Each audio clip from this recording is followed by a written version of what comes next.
Welcome to Lead Today with me, Kalina. Let's talk leadership.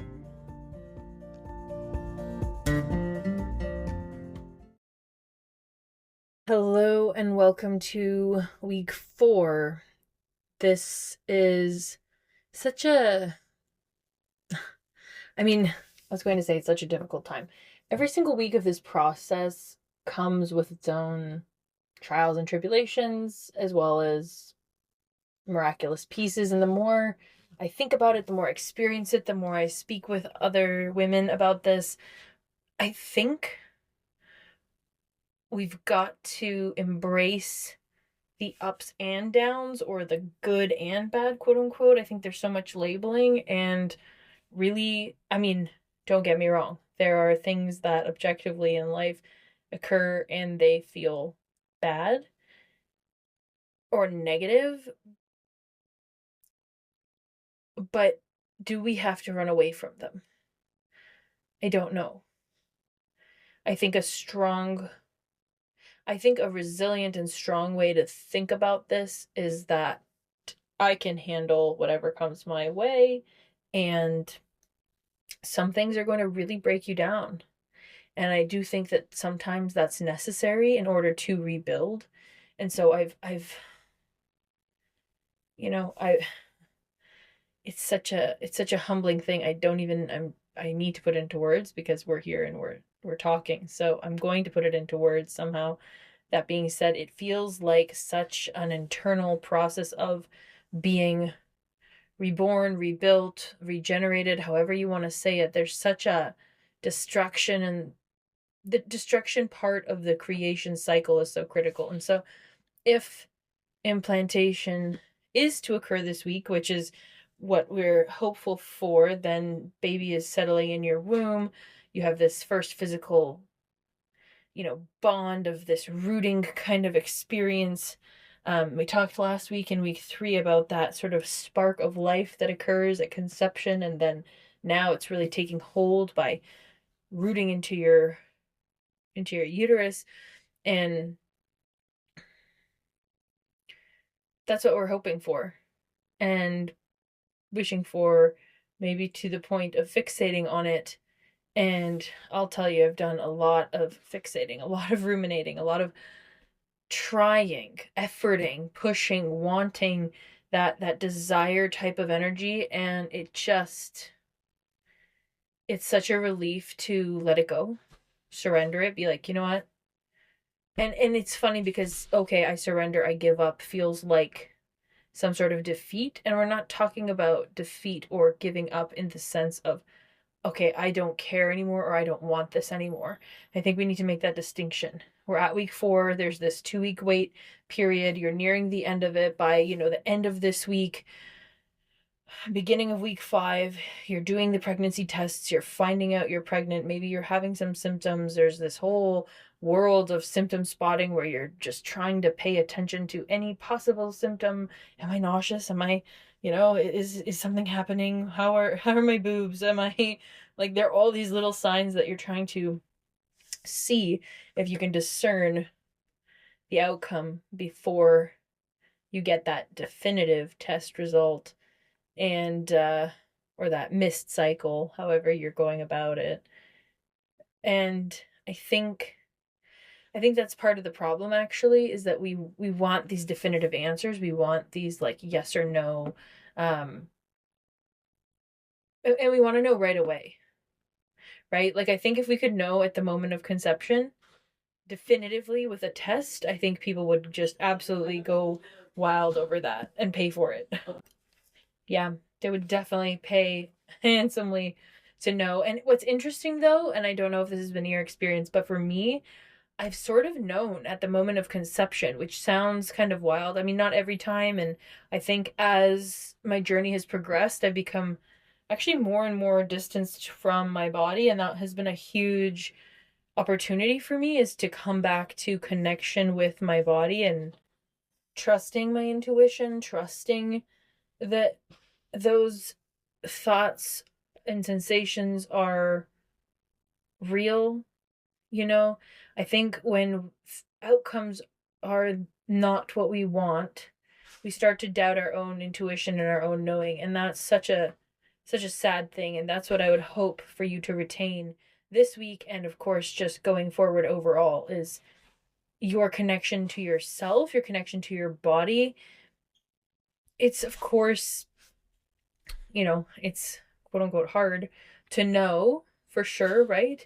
And I'm not saying you have to know by 4 weeks, oh yes, I've conceived, and be sure about that, but maybe that's something you ask yourself, right? Like, okay, there's this thing I desire, and my desire wants it to be true, and I'm looking for all these signals and signs that it's true.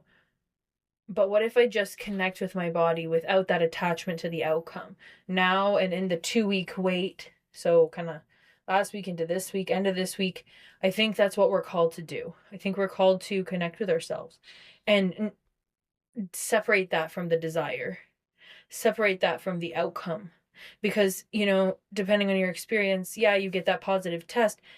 That's not a definitive outcome, because there is no guarantee in this process at any single point. There's no week. I mean, people breathe a sigh of relief at week 5, or when they get that positive test. They breathe a sigh of relief when, at 12 weeks. They breathe a sigh of relief when the baby is in their arms. The normal anatomy scan. There are all these different kind of checkpoints that we think, okay, just when I get this result, when I get this to this point, then it'll be okay. It's like, but then you have a human to raise, and there are all these milestones within that, and people try to keep up with learning milestones, language milestones, like growth milestones. It's just like you're living your life as a race to the next milestone, hoping for it to be okay, and really not being present throughout it all, because you're just wanting to get to the next point. Just when I get there.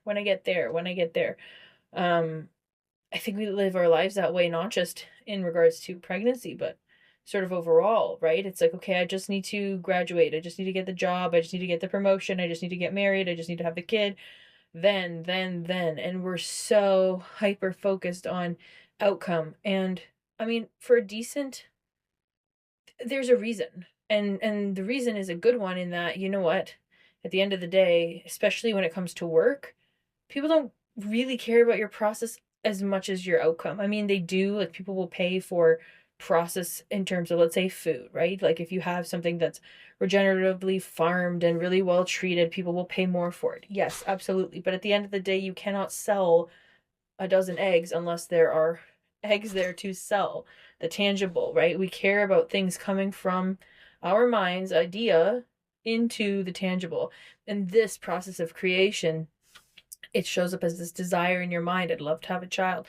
Maybe you're pregnant and you didn't have that conscious desire, and so you're grappling with, whoa, this is happening, and this wasn't on schedule. And so whether you've been waiting and hoping, praying and wishing for this outcome, or it kind of just showed up on your doorstep, there are challenges with both of those scenarios. I definitely had moments of really struggling with comparison and looking at other women and saying, oh, why not me? Why not now? Why them? How, they don't care as much about their bodies or do all these things. And it's just so, it's not useful at all, because at the end of the day, to me, as we talked about last week, this is such a soul level, like, yes, there's a whole biological component to conceiving and carrying a life. Absolutely. But no amount of biology, you can be in the best possible health and women still struggle. And so, yes, I would absolutely advocate for getting in great shape and taking good care of yourself. That's not a nod to just say, okay, you don't have to care about yourself and just throw caution to the wind. But it is to say, you can't control your way into this outcome. And I think even for me, I have to keep repeating that. And so maybe I'm repeating that in every episode, and hopefully it's evolving in the way that I'm saying it. But it's just been probably the biggest realization for me within this process is you absolutely cannot control this, and not in the way that you can control everything else. You can control if you walk 10,000 steps a day to some degree, right? Like, okay, I'm going to do it. You can control what you eat to a decently large degree as well. I eat this, I don't eat that. But pregnancy, fertility, how much of that is within your conscious control? So I really invite you this week to surrender a bit, put it up, put it up and say, hey, I've done what I can. Focus on that connection to yourself, grounding yourself spiritually and emotionally to whatever is happening biologically within you right now, and really being within this particular day, day whatever, 22 of your cycle, 26, whatever it is, whatever day you are at, this is where you are. The more present we can be, the more we can actually understand the sensations. We can actually tune into the sensations. Again, not symptom spotting where you're trying to find symptoms that point to the outcome that you want. I mean, how do I feel today? What do I need today? What don't I need today? What can I remove? What's my energy level? How was my sleep? Have I been outside? Have I walked? What about my emotional connections? Sitting there and perhaps just tuning into even the womb space and saying, you know what? My body is so magical as it goes through this process, month over month over month, year over year. That's cultivating a bit of gratitude. But it's not, that word gets such a bad rap. It's not even gratitude. It's sort of like awe, to be honest with you. The more I kind of see my body go through what it's been through and then come back and be able to navigate these ups and downs hormonally, it's astounding. I'm in awe of my body. It's not even a gratitude. It's just like absolute reverence. It's just a complete holy, how is it possible that my body can do this stuff? It's wild. And that it does it all without my conscious need for, okay, step 1, step 2, step 3. I don't have to instruct my body to build a placenta. I don't have to instruct my body for any of it. I mean, I think there's room for affirmations and for looking at fears and transforming fears into hope, and absolutely looking at your mental process around this whole situation, because your mind is powerful, absolutely. But I mean, from conception to a fertilized egg being implanted into the lining of your uterus, to your body beginning to produce HCG, human chorionic gonadotropin, if I say that correctly, the hormone that will give you that positive pregnancy result, hopefully in the next week. You know, to this embryo, these cells that are rapidly dividing and growing, to the placenta, providing nourishment and oxygen. Just, I mean, you're not consciously knowing all those steps, orchestrating all those steps, and yet here we are. And so if we can have some reverence for that, for the unconscious, I think this is where we go into the territory of wanting the test, wanting the definitive answer, wanting to know the outcome, wanting the outcome to be normal, wanting to control. And the medical system plays into that strongly. And again, I think there's room for the medical system where it's absolutely saved lives and been a huge help. I do think that a lot of testing can bring a lot of undue stress as well. And so if you are doing testing of any sort, for me, there's a really good model. It's called Brain. It's useful in, I mean, any part of life, I suppose, not just pregnancy, but really when it comes to decision making, and especially healthcare decision making, I would highly recommend that you consider it. I'm just going to pull it up here. Don't know all of them off the top of my head, which I probably should, shouldn't I? Okay, so benefits. What are the benefits of the options you have? What are the risks? What are the risks of the options? What are the alternatives? Any alternatives to the options you're considering? Information. What information do you need to make the right decision? And then nothing. What would be the impact if you do nothing? And I'll tell you, doing nothing, actually, a lot of the time has saved me a great deal of anticipatory stress, aka anxiety. Anxiety is, discomfort or fear about the future, because you're trying to essentially discern what's going to happen when you cannot discern what's going to happen tomorrow, today. And so it's just this worrying that often is very unproductive and leads to nothing. And again, I only say it because I've lived it so much that trying to control, trying to figure out the outcome. But then what do you do instead? So if we've established clearly that you can't control it, okay, what am I supposed to do instead? Well, I think focusing your efforts on that connection to self, focusing, people just say, oh, distract yourself.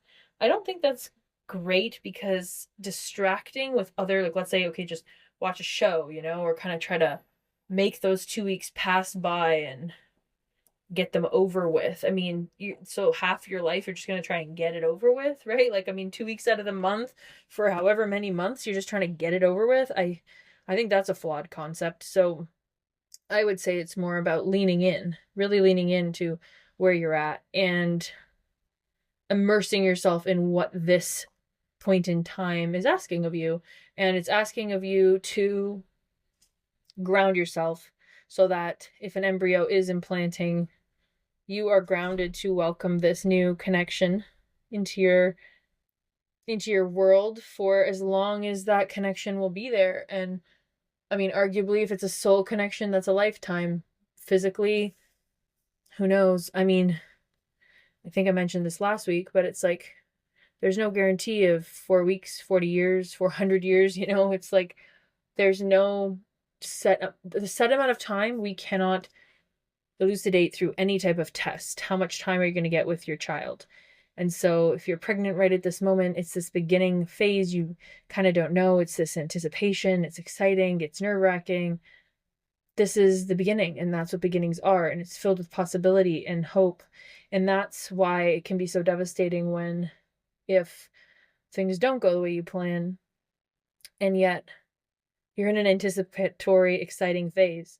So yeah, in 5 days, you might be at the bottom of the valley and not and dealing with disappointment. But right now, you're in a week of hope. You're in a week of anticipation. You're in a week of a foundation being laid, whether the baby's there or not. Your body is prepping for that, and you will get the signal of whether that was successful or not in the coming days. But right now, it's all about hope. And does that mean that you're setting yourself up for failure? Maybe. But does it help you to not be hopeful? I mean, and this is coming from someone that absolutely has dampened their excitement over positive results, over so many, because of the fear of that disappointment, of knowing the disappointment, of knowing the valley so well, that it's like, okay, don't let the high be so high, because then the low will be just as low. And I mean, if you look at concepts in Buddhism and you think about equanimity, that's the whole idea is, don't be too happy, don't be too sad, right? Try to kind of find the middle ground. And that is one way to build wisdom, I think, is to, yes, kind of understand that the mountain is not forever. Being at the peak of the mountain, that hope, that anticipation, the glory, the success is not forever. And similarly, the valley is not forever. I think there's utility in that, in understanding the impermanence of it all. And so not allowing yourself to maybe just become disillusioned by thinking that things need to stay that way, because they won't, right? But that doesn't mean, in my opinion, that you should, if you are currently in the top of a mountain, which you are, because you're at this exciting, oh my goodness, what if kind of moment, waiting, like when the roller coaster goes up the hill and you're just waiting. I mean, soak it in. Like, this is what this moment is. So let's not, we grasp for certain moments, and then when they're not what we want, we try to avoid the painful moment. And then when we're back up, we're trying to grasp onto the good moment. And it's just a roller coaster of life. It's like, no, they're going to be the good moments and the bad moments. The equanimity is, okay, I can handle all the moments. I do think, though, you should embrace the whole cycle of the come up and then come down, I do. I think if you can, and this is why there's this whole discussion about being childlike, right? And regaining childlike wonder and being in touch with that, because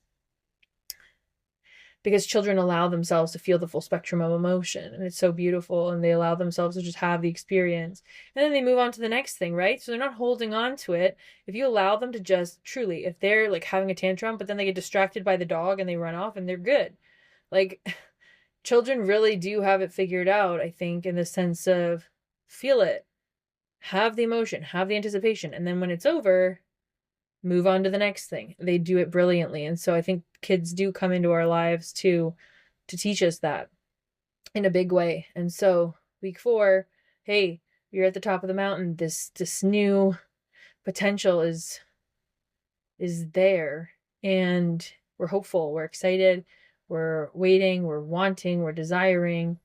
Surrender a little bit of the control, surrender a bit of the it's got to be this month, but keep the hope, keep the anticipation. It's exciting. It is. And so what? It's okay. And if next week is something else, we'll talk next week, and we'll be there, and we'll work through whether it's the best week or the worst week. We'll work through it. We'll talk through both scenarios for week 5, when you're getting, maybe you're getting early results at the end of this week. But certainly in week 5, we'll talk through, getting that answer, but again, even with that answer, even with the positive test, depending on what your story is, right, you could still be hesitant. You could still be, again, I'm saying this from a place of totally understanding that a positive result can just feel at some point like you're excited, but you temper that reaction. And I'm here to say, you know what? After multiple pregnancies, I still try to allow myself to be excited, because that's a moment of joy. That's a moment of that positive test showing up on the strip, is an absolute high in life, because it's this moment of possibility of, yes, this connection has happened. This embryo has implanted. This is happening. There's a new life. What the outcome will be of that new life, nobody can tell you. Nobody can tell you what the highs and lows of the journey of that life are going to be, and what you're going to experience through it, whether that child lives to 100 or not. It's like we don't know what all the days of our lives are. We don't know. But in that moment of getting that positive test, just be on the high of getting the positive test. I think that's the best thing we can do for ourselves in this type of journey. Okay, so we talked a lot about really just allowing. This is, I think, the starting point of nurturing yourself and this relationship of you and this baby in your womb, and deepening your relationship in both regards. You spoke physically what's going on, your body producing that HCG, the baby really being officially called an embryo, placenta beginning to form. Everything is in these new phases. You're going to consider grounding yourself in the present moment. And I hope you'll join me next week as we dive deeper into first physical signs of pregnancy and how to continue to be present throughout the evolution of this absolutely miraculous experience that women get to have, being the vessel for life. It is like no other in this lifetime, I think. So I'm really excited to continue to explore it with you, and I hope you take good care until I see you next time.